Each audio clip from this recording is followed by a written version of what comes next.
say we're criminals, and that is not true. You guys are liars, because that's what they are. They're taught to lie.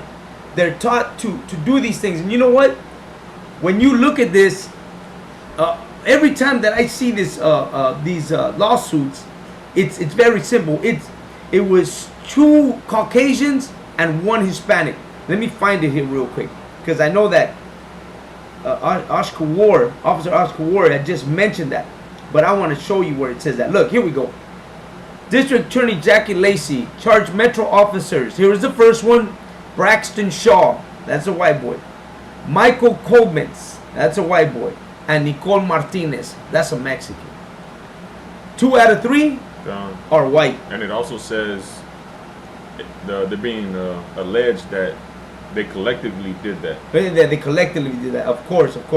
And Samantha Fielder, the one that's decided to sue them for this, is a white woman also. And let me go back to this other one. I'm going to show you. I'm going to prove to you that what I'm talking about is true. Let me see. Let me find their names real quick, and I'm going to show you how.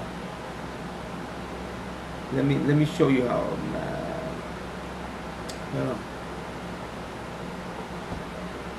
Here we go. Document identified 3 of the 4 officers by their last name. Here we go again. Here's another. Fernandez, Mexican. McGinley, come on now. Walker, come on now. 2 out of 3. You know, I don't know. They might have been black brothers, or, you know. But one thing is sure. Another one, McNicholas. Come on now. That's definitely a white name. 2 out of 3 are white, doing this against black, Hispanics, Native American Indians. And let me tell you something. That Fernandez, he's not considered Mexican in my eyes. That's a Mexican American right there. That's what he is. That guy right there, that's a Mexican American. I'm not Mexican American. I'm straight Mexican. My roots come from Mexico. My people, my great-grandfather lived in Mexico. Like, my great-grandfather didn't go visit anybody in goddamn Spain. We didn't have no families in Spain. None of my families ever had to travel out of this continent to visit any of my family members. All my family members have always been here on this continent. 3 generations that I know of have lived on this continent. And that 4th generation, for sure, also lived on this continent.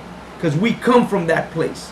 We've all been like that. You know what I'm saying? I don't have to go to Spain or to France or to Italy or any place like that to visit a great-great-great-grandfather. All the stories I've ever heard have always been from my families here in Mexico, way back when. That's the way. Pictures I have of my family are living in a ranch.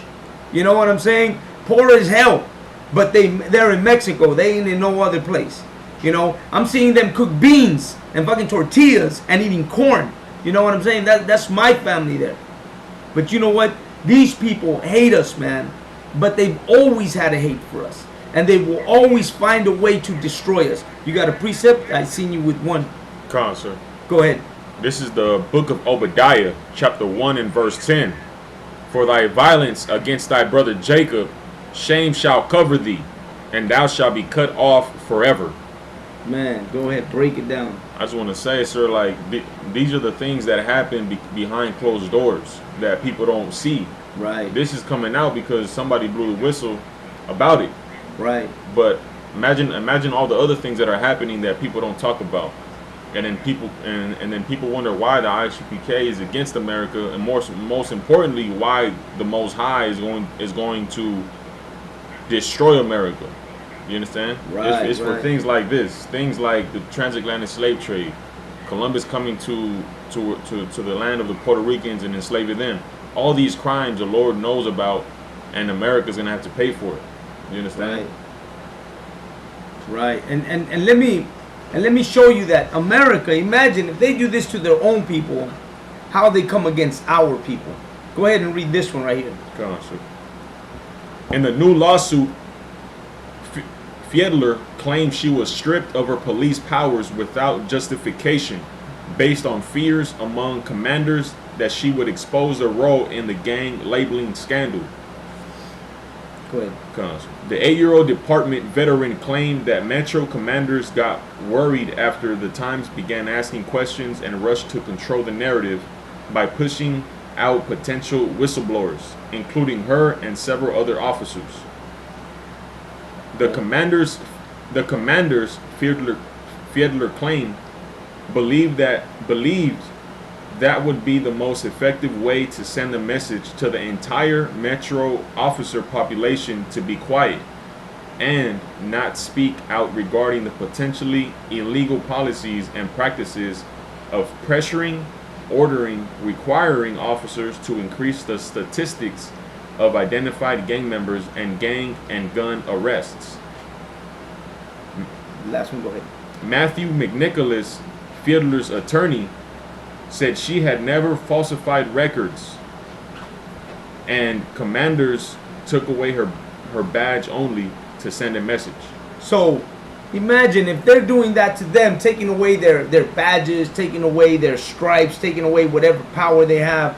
You think they're not going to go out there and do that job? They're not going to go out there and falsify false claims against Hispanics and blacks? You think they're not going to go do that? Of course they're going to do that.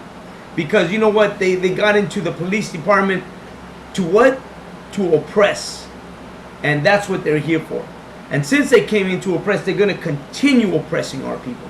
That's why when you wonder, well, you know, is it bad to become a police officer? Hell yeah, it's bad to become a police officer. Right. Should I become a politician? Hell no, you shouldn't become a politician. Why? Because these are wicked entities within our people. These people don't care about us. They have no intention to help Black, Hispanics, or Native American Indians. Right. Their only intention is to oppress us. And with this, man, with this article about what police officers have been doing to Hispanics and blacks in LA, man, this is only here in LA. This takes place all across the nation, all across America. They're not murdering blacks for no reason at all. Right. They're murdering blacks because they got records that blacks are criminals. They got records that Hispanics are criminals. And who made those records? They made those records themselves. They painted us in the eyes of all police officers as criminals, murderers, drug dealers, rapists. Right. That's what they labeled us as.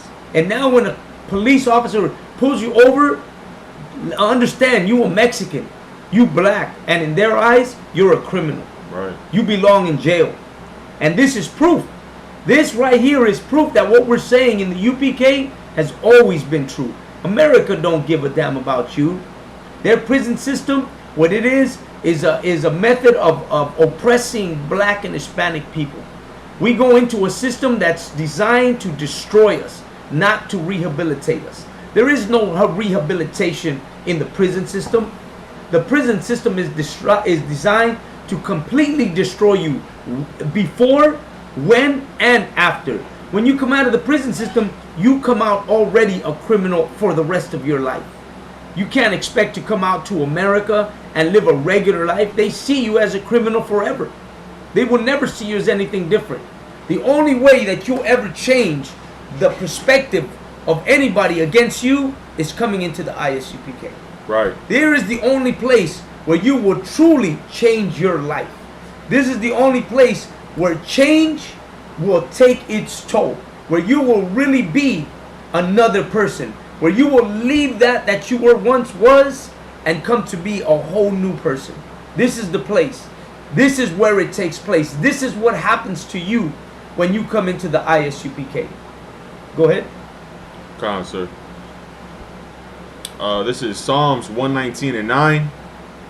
Wherewithal shall a young man cleanse his way?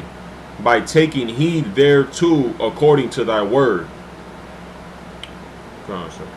So, this is what happens when you're here, man. When you're here, you heed to the words of the Lord and you change. America don't give a damn about us. Right. This that I'm speaking about today, let me tell you something. This is important. You should have somebody else watch this show. Someone that you care about, for they can understand what the police department really does when it's out there pulling people over, black and Hispanics. Because people don't understand this. I see it all the time. People get pulled over and they're like, I know my rights, I know my rights, I know my rights. You ain't got no rights. You are fooled thinking that you're gonna speak to an officer about rights. Right. You fool yourself thinking that you're gonna be smarter than that cop. Cop don't give a damn about no rights. Let me tell you something. Cops do not study law. You don't need to study law to go into the police department. You don't need to study, what is that? Black Laws book? Is that what it's called? The Black Laws book? You don't need to study the Black Laws book. What is that? The Moors? No, it's called the Black Laws book. It's a book that they have all the codes and everything for the police department. You don't need to study that book because they don't give a damn about it. They don't study. They go in there as cadets, as newbies, and 2 weeks later they become police officers. They're Right. not taking no tests. They're not doing a goddamn thing. The way they go in is the way they come out. They don't give a damn. Go ahead, Malakma. No, I want to say I don't want it. It's heavy that you brought that out, you know, about how America doesn't give a damn about Hispanics. As you brought out in the last class, right? Where you spoke about the, you know, Latinos that helped clean up, you know, the wreckage, you know, the leftover wreckage of 9/11 Right. and all the conditions the health conditions that they suffer in America did nothing for them, man. Absolutely. You know, we just had the anniversary of 9/11. So, you know, you can imagine, you know, like, they don't do nothing for our people and we, everything we do for America. Right. I'm going to have him read this one right here for you can get a little bit more info on what we're talking about when we talk about when they ask for your ID is because what they're about to do is log you into a criminal database, whether you're a criminal or not, whether you're a gang member or not. When a police officer asks you for your ID and he goes to the back of his car is because he's logging your information, and that information is then processed into their data system, and in that data system you are considered a criminal. Their database is a database for Caucasians and a database for Black and Hispanics. Our database is labeled under criminals, gang members, gang affiliation, weapons and drugs. That's what we're categorized under. And we're going to have them read this real quick. Ready? Go ahead and read this one. Field interview cards have been used for decades to gather intelligence that then populates a database that officers can access to help them with investigations. Information from the cards was also used to add names to the statewide Cal gang database until recently when policymakers in the department halted the practice. Go ahead, read the last one. Come on, sir. A Times analysis found the Metro Division used such cards more than other parts of the department, filing more than 20% of cards during an 18-month period despite making up about 4% of the force. So imagine that, man. They use these cards on a database where they're accusing you of being a gang member, gang affiliation, nationwide. Not only in LA, but it's going nationwide. So in all of America, let's face it, in this country, Black, Hispanics, and Native American Indians, man, just by looking at you, you a criminal. Right. And then they'll do some report. They'll be like, well, the majority of criminals are Black and Hispanics. Why? Because the police department in their database, they have logged us as criminals, as gang members, as associated with criminal entities. That's the way they associate us. That's the way they see us. And the way we dress is gang attire, they consider it. And the music you listen to, well, that's gang music. And the car you drive, well, that's a gang car. Go ahead. Man, they got the nerve to call, you know, our stilo gang attire and whatnot. But, you know, the biggest gangsters, you know, was them. And the biggest gang attire there is that suit and tie. Right. Right. Gang crime has been done in the cat wearing a suit and a tie than, you know, a cat wearing, you know, Dickies, a plain white t-shirt and Cortezes. Right. Absolutely. So when you see these things, man, these allegations against our people, well, that's a criminal thing right there. Just to label us and say that we're this without ever knowing us, you know, is oppression. Period. You know what I mean? So let's go into, you know, proof of this. Let's prove this. Go ahead and read this. The gang framing allegations first came to light after a Van Nuys mother received a letter from the LAPD last year saying that her son had been identified as a gang member during a 2018 field interview. She challenged that identification, and officials who reviewed body camera footage from the incident found inaccuracies. Go ahead. Fiedler alleged that the last thing the department wanted when it was going to be forced to respond to public outrage over a kid being improperly included in a gang database was a disclosure by Metro officers themselves that Metro's command actually had pressured its officers to increase the numbers of gang identifications, as well as arrests and gun seizures, which caused a set of facts that led to the mother's complaints about her son being wrongly identified as a gang member. So they not only identified him as a gang member, but they identified him with gun seizures and arrests. Let me tell you, Van Nuys is a majority is Hispanic people out there. That's Pacoima area, San Fernando area, Van Nuys. That's a lot of Hispanics in that area. And this mother's son got picked up. This kid gets picked up. I think 16-year-old. He gets picked up and he's allegedly a gang member. But he wasn't a gang member. But the police said he was. And that's what happens to all of us when we get pulled over. When you get pulled over and you're Hispanic or black or Native American Indian, automatically you're a gang member. You're affiliated. You're a criminal. You need to be arrested. You need to do time, because you know what? That's the way they see you. That's the way they categorize us. They see us as criminals. And why do they see us as criminals? Because the system has been set up to label us, black Hispanics and Native American Indians, as criminals. We are a criminal element in America. We've always been like that. That's why in the 60s that the Chicano moratorium that I was speaking about at the beginning, well, why did it even take place? Well, it took place because Hispanics were being killed at a large number. Police brutality was at its highest on Chicanos in East LA, Boyle Heights, Lincoln Heights, Highland Park, the highest in the 1960s and 70s. They were killing our children. The police department was so bad that people decided, man, we got to go out and march the streets. We got to go out and we got to rally. We got to do rallies, and we got to start lifting a voice, because they're sending our kids to Vietnam in large numbers. They're murdering our kids on the streets of America. We're living in poverty. You know what I'm saying? And they're segregating our schools, where we can't just go to any school. We have to be in our own areas. Man, the beaches, if you were Mexican, you couldn't go to the beach out here. You had Marrano Beach. You had your own place to go. You couldn't be with any of the others. And why? Because America hates our people. Because America finds ways, decade after decade after decade. This one here is just something new, but no different than what they've always done to us. Now they've decided, well, we found something else to do. What is it? Crafty console, right? They found crafty console. Now what we'll do is we'll pull over Mexicans and blacks. We'll ask them for their IDs, and we'll log him into a criminal database. So the next time he gets picked up, already when we look into the criminal database, he's already suspect. You already look like a suspect. Now when we run your record, you'll always be suspect. You got something for me? You'll always be suspect. So we're always suspect. The next time you get pulled over, understand why when you're black and Hispanic, understand why you're getting pulled over. Because the one thing that I see all the time is, black brothers, why did you pull me over? Well, I know why you pulled me over, because I'm Mexican. But let me stop asking that question.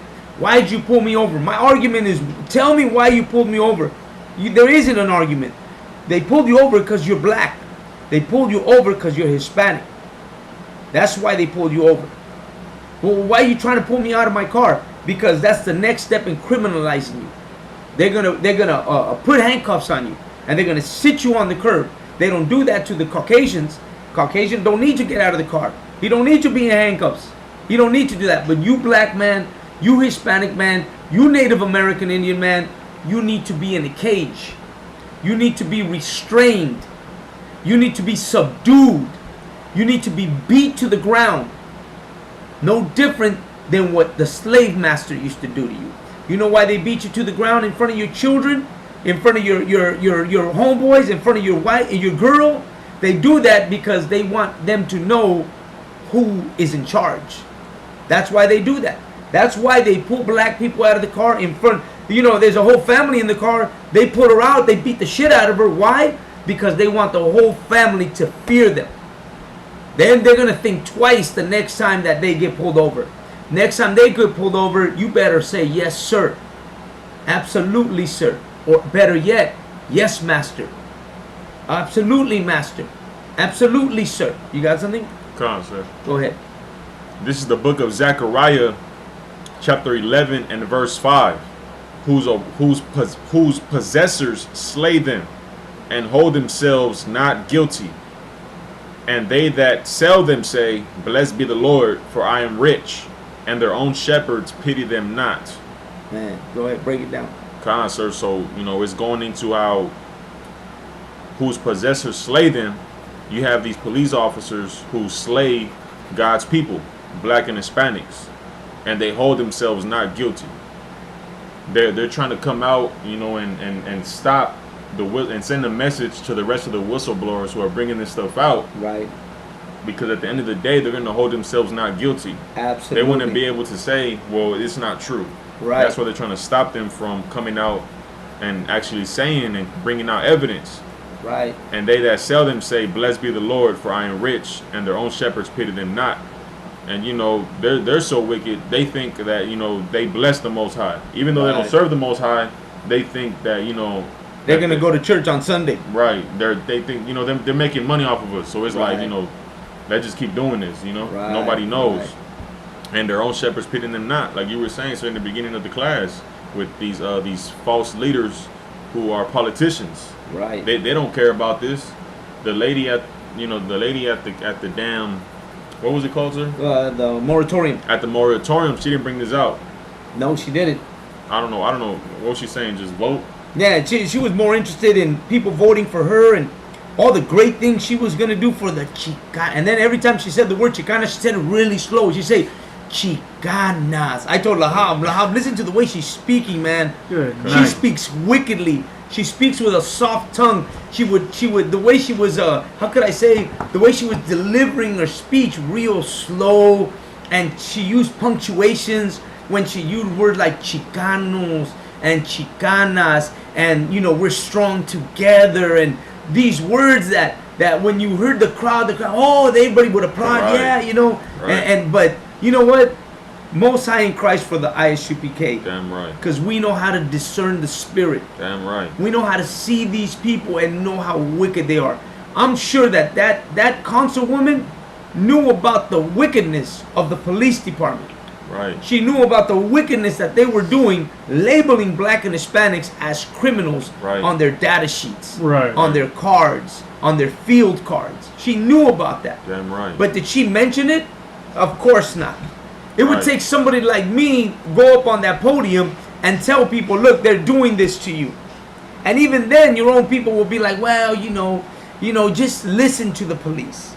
You know, just be, what do they call it? Be subservient. Submissive. Be submissive. But you know what? What you really got to do is separate. Right. You got to separate from America. Damn right. You got to re-educate yourself. Right. Understand that when you get pulled over by a police officer, man, it's not about knowing the law. That's not what it's about. It's not about knowing your rights. It's not about knowing your rights. You ain't got no rights. There is no laws for you. There was a famous Mexican bandit here in California. What was this guy's name? I know what you're talking about. Mexican bandit, and the reason why he became a bandit is because of what they did to him.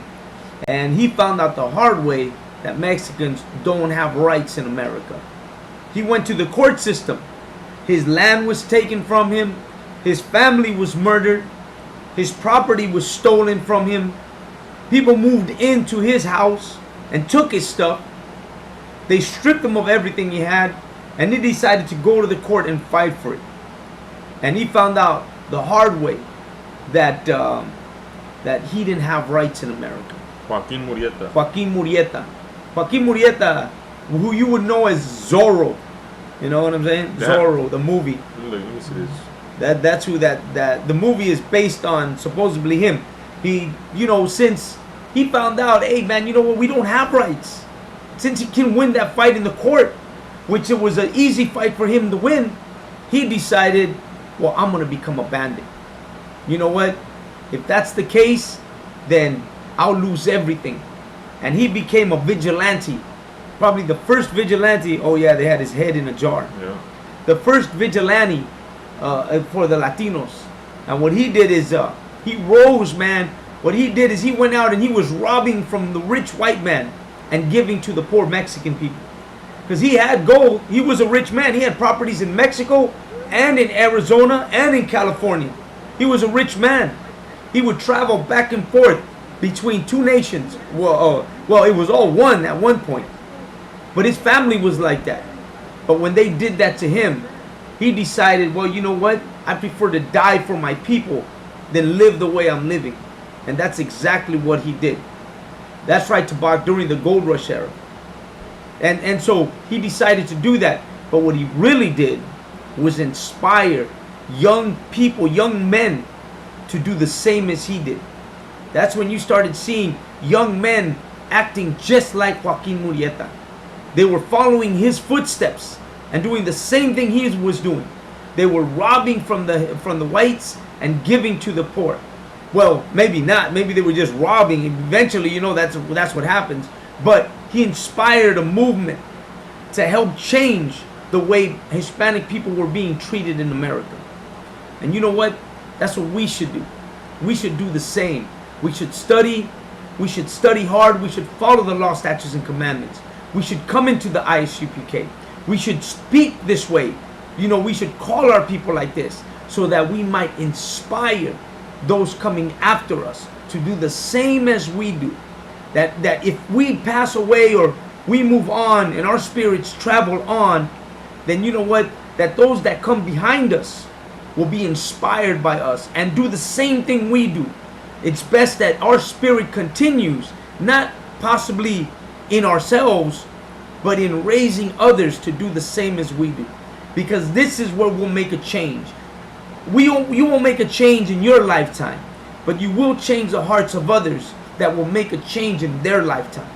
And this is what we need to do. Because before the day of the Lord comes, we have to wake up our nation. We have to realize that Black, Hispanics, and Native American Indians, man, we have to come together. We have to join as one. We have to do this work. Commanding General Yohanna is a perfect example of what I'm talking about.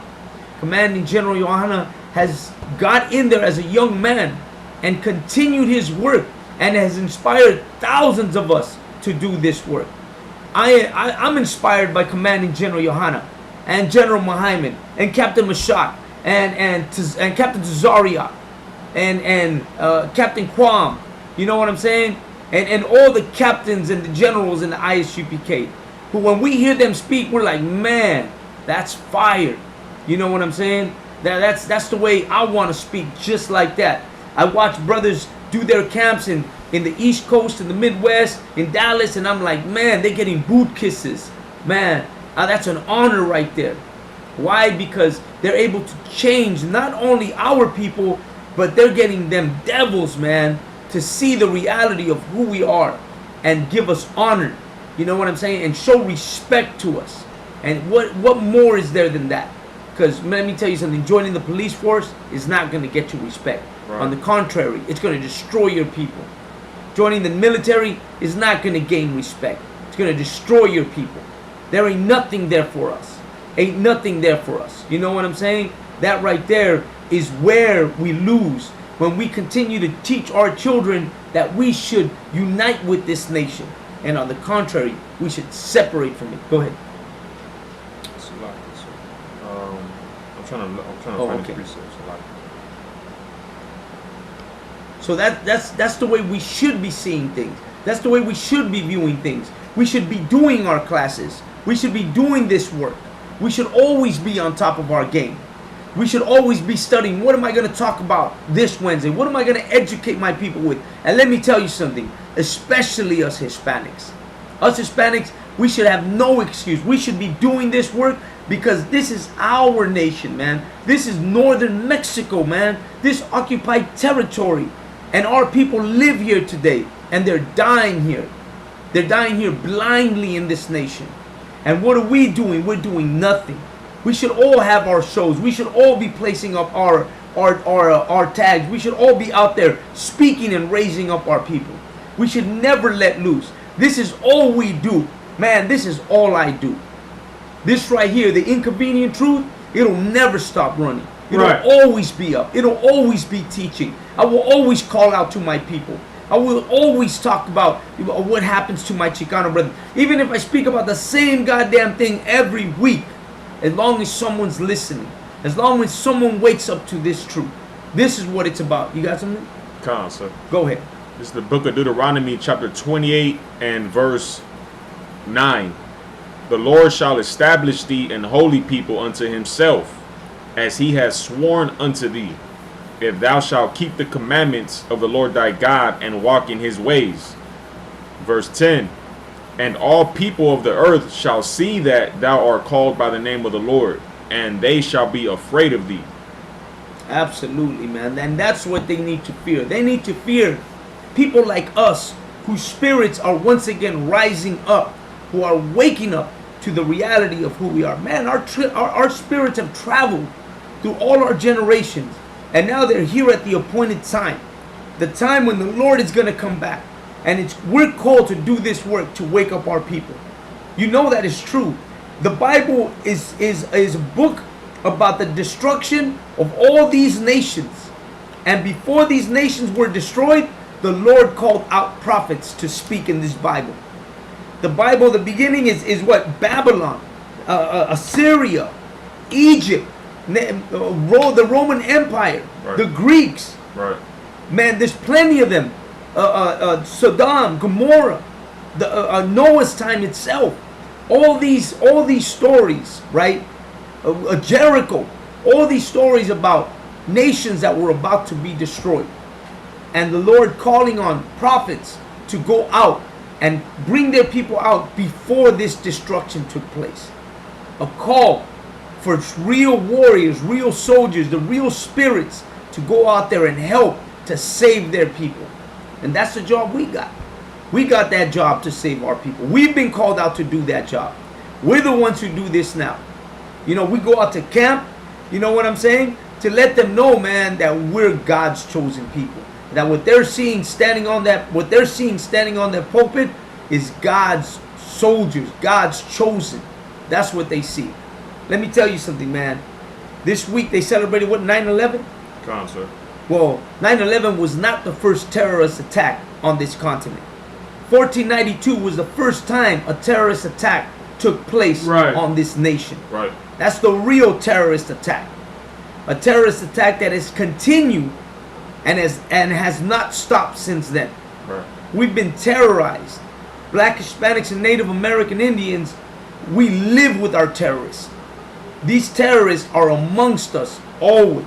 Right. They have always terrorized, robbed, raped, and murdered us. Right. And they continue to this day. Right. 9/11 was not the original terrorist attack. Right. Christopher Columbus was the first one to smash those ships into our islands. Right. And then destroy our people. Right. And you know what? We're those spirits of those that survive. It's time to get up, man. It's time to get in the ISUPK. It's time to take your test. It's time to become an officer. And it's time to do these speeches, man. Right. It's time to do these shows. It's time to get up. It's time to call your people. We can't hesitate no more. We must do this work. Because that's what it's about. Without this, our people are lost. Without this, we're going no place. Most High in Christ for the ISUPK and calling us to do this work. Damn right. You know what I'm saying? You got something? Nah, sir. Oh, you got a precept for me?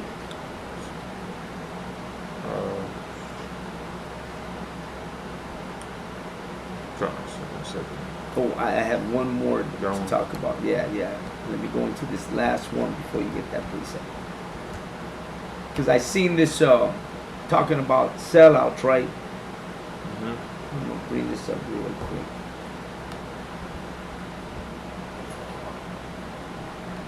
Let me get it out here. Is this thing on? All right, here we go. So I seen this today, right? Oh yeah, no skip pad. What's up? Okay, here we go. At the time, Eminem was opening up. All right, so talking about our people, right? Not only in the police department, in the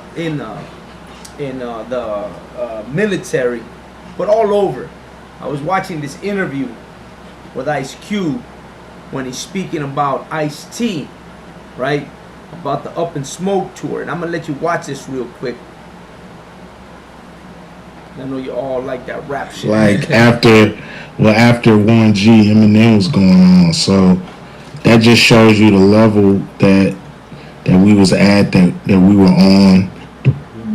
Okay, so we're gonna go on to this, but what caught me is where our people gotta be to think they have respect. Who they gotta speak to think that they're being respected, that they're somebodies, that these people are the ones that they look for credibility. This is the nation that they look for them to say this is credible. This means that it's legit. Tour. Yeah. And when I was talking to Exhibit about it, he was just saying like you guys were the rap Avengers, and it was just he called it the highlight of his career. Is there a moment that stands out to you from that tour that you still think back on as like just a memory? I think just the whole thing. And that's all you need to hear. You know what I'm saying? Because, you know, in order for him to get credibility, for our people, our music, right? To get credibility, you got to be sitting at a table with the devil like that and let him interview you. For then you can have this credibility. Those are the devils that give credibility to our music. And to prove it, there was what was that rapper when they were all together as one? Remember when they were NWA? Remember they broke up, and one of them went to rap with that Jewish guy, Eazy-E. Jerry, you talking about Jerry Heller, right? Jerry Heller, exactly. You got to have people like that in the industry to give credibility to your music. Your music got to rise in a way where you got to sell it to these people for it to become legit. You know what I'm saying? This is where our people err, where we have to give ourselves to their labels, to their people, for us to be credible.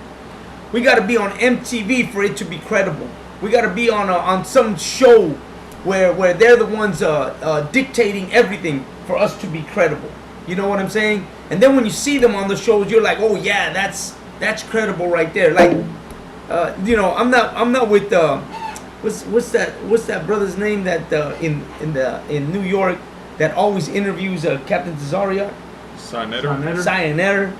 You know, yeah, that dude. So come on, man. I'm not about Cyanetter, right? But you know, at least Cyanetter's a brother. You know what I mean? And at least you go on his show and it's a credible show, knowing that if you're on the show, you're on a real brother show. You know what I mean? Like that's a real brother show. When you come on to a show with I.S.U.P.K, let me tell you something. You're on a show with a real brother right there. If you're on a show with any brother on the I.S.U.P.K, guaranteed you're on a show with a real brother, a person who cares about his people. And we don't need the mainstream to take our shows for them to be credible, or take a newspaper to call on you for you to be credible. You know what I'm saying? This is where we're gonna make it credible. I.S.U.P.K is where it becomes credible. Right. Not in some backdrop stage with a white boy telling you that you're credible. This is where it becomes credible. And I wanted to show that because when I saw that, I was like, man, I was hearing Ice Cube, and then I see the guy that's interviewing him, and I'm thinking, come on, man. You know what I mean? Do we really have to go that low to be like, okay, I'm on the show with this guy? You know, it's good for my record. It's good for my rap album. It's good for my movie. It's good for whatever it's going to be.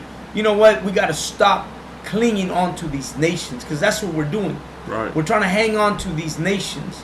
We're trying to grab a hold of whatever thread is hanging off their off their pants or off their shirt, for us to be able to hang on just to get a little bit. And I know, because I've been there, I've seen people who think that in order for them to get a record deal, it's got to be a record deal with some major white label, you know what I mean? Or major producer, or major, record label entity, because then it becomes a real, then it's legit. But it's not legit.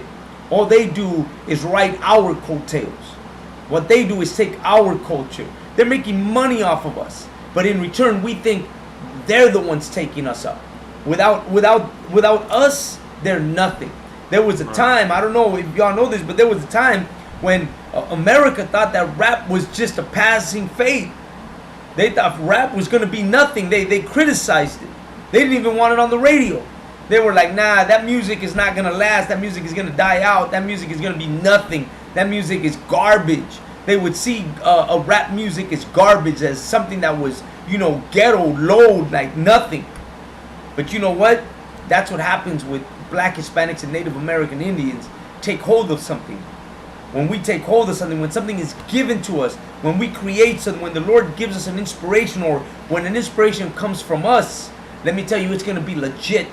It's going to be something big. Right. It's going to be something major, because we're the ones who have, what is it called? We have the zeal. Nah, we're the ones who have salt of the earth. We are the salt of the earth, the water. I was going to say the gift, but we are the salt of the earth. We are the salt shaker. We have that salt shaker. We're the ones who add flavor to everything. People right now criticize seeing us with our jeans and our fringes. Right. There's gonna come a time when those are gonna be everything you see in the store is gonna be fringes. There's gonna be a time when jackets are gonna be all fringe, pants are gonna be all fringe, goddamn t-shirts are gonna be fringe. Right. There's gonna be a time when berets are gonna be the thing to wear, where headbands are gonna be the things everybody's looking for. It's like, shit. Pardon my French. T-shirts can be fringe, but we won't ordain that and allow that, man. That's not for us. Not at all. In the kingdom, cats putting fringes on their T-shirts. I'm sure that's gonna get dealt with. But right off the bat that these damn heathens are gonna first put fringes on goddamn T-shirts. Right. But in the UPK, we would never wear a goddamn T-shirt with fringes. Right. But they will. They'll make that the thing. Right. But why? Because a mandatory in our life. And they'll make it a trend in their life. And it'll become normal for us. The way Dickies became normal for us. The way Cortezes came normal for us. Right.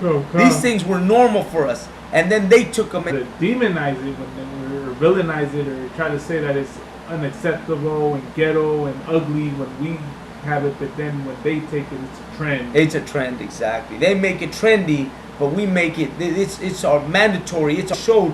We don't need a white man to tell us that that's what it is. Right. We know off the bat. Today we walk around with fringes, people look at you and, I always get this. I know that Ayar is going to think it's funny, but people see sometimes me and Lahab are walking around with the fringes and they ask, hey, what, are you in a grupo norteño?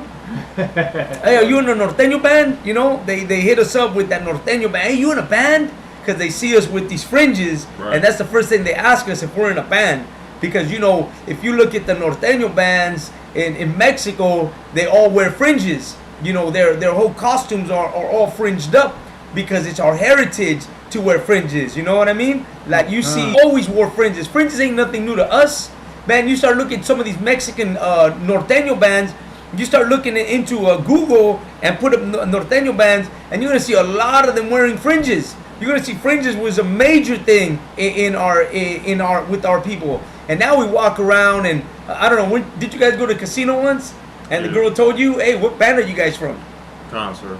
Yeah. Asking the question, "What band are you from?" Because they're used to seeing us like that, and I'm pretty sure they don't mean it as a way of making fun of us. Right. They saying it because it's our custom that we wear, fringes on our clothes when we're in a band. Right. But they didn't realize that it was our culture. Right. That it's our heritage.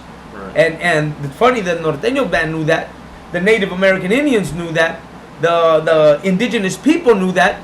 The mariachis who wore sarapes knew that. You know, we all knew that it was our heritage. Oh God. The thing is that we forgot who we were, and now it's time to remember who we are. Now it's time to come back to our heritage, come back to our culture, and you know what? Embrace who we are, and teach our children to do the same. It's time that we begin to come back to our Black, Hispanic, and Native American Indian, not only culture but heritage, and bring ourselves together. That, you know what, once again we become family. You know what I mean? Absolutely, IR. It's not a trend, it's our culture. Right. All it is that when they said you're gonna wear fringes, I was like, ooh, all right, hell yeah, I'm down with wearing fringes, because I already knew a long time ago. You know what I mean? But man, that's what it is. Man, you're gonna go back into the show. You're gonna learn a little bit about that wicked thing that the police department has done to Black, Hispanics, and Native American Indians. I push you to go back and review the show, what you might have missed, so that you might know the wickedness behind America and the way that they demonize us and criminalize us. You know, without knowing who we are. You know, remember, man, we're on the I.S.U.P.K. 125th Street, Harlem, New York City. We're coming out of California every Wednesday with the Inconvenient Truth, man. We're here to bring back, man, the heritage and the culture of Black, Hispanics, and Native American Indians. That's what we're here for, man. That's what these classes are for. Man, don't forget, we got today, what's our day today? Today's the Day of Atonement. Right. You know what I'm saying? Today's the Day of Atonement for all of us in the I.S.U.P.K., all of us, you know, who keep the law, statutes, and commandments, who keep the high holy days. Today's a special day. As of, 7 out here for us, 6:59. Right. Right? There was no more eating or drinking. You Right. gotta hold tight. You gotta hold tight. Right. It's 24 hours. Yep. 24 hours of no drink, no food. You know, we have to, we gotta fast for 24 hours. Stay real tight, man. You know, make sure you pray to the Most High. You know, clean yourself up. The Day of Atonement was a day when what we would do is we would do this to atone for, you know, for our sins, for things that we did. You know, all through the year you might have slipped. You know what I'm saying? You might have gone back and did something you shouldn't have done. You know what I'm saying? Something you might have not been able to hold back and done. You know, today's the day. Today you do that. You atone for all those sins that you might have committed, and you start new again. Tomorrow at what is it, 6:59 again? Oh God. Tomorrow at 6:59, right? It's the Feast of Tabernacles. Tomorrow at 6:59, you have the opportunity to start all over again. Right. You know what I mean? And come new again into this truth. Well, you shouldn't, you know, be having to start new again. But if something you did made you feel that way, well, today is the day to atone for all that and get yourself right and come back stronger. You know what I'm saying? And do this work even more because you did that. Right. Now even more come into this truth. Even more come and do this work. Even more push forward to serve and keep the law, statutes, and commandments and not fall away. That's what the Day of Atonement is all about. It's all about coming back. So get back here, man. Keep your day. Keep straight, man. Stay strong. Tomorrow at 6:59, that drink of water is going to be the most precious water you've ever drank. Trust me. It's well worth it to drink that first drop of water, man. It's going to be the best that you've had. And you're going to know that you're going to start new.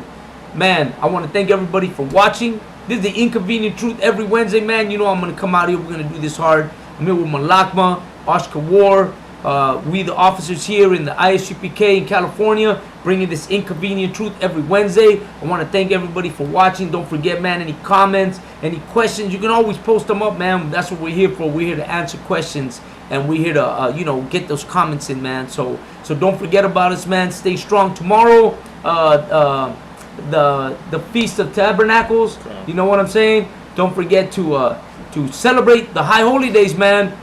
Keep away from those heathen holidays and keep the Lord's high holy days. You know what I'm saying? With that, man, I'm going to wish everybody a shalom to all the sisters and the brothers who watch. Till next week, this is Kazak Yad 5000 of I.S.U.P.K. California. The water for watching. Shalom, Israel.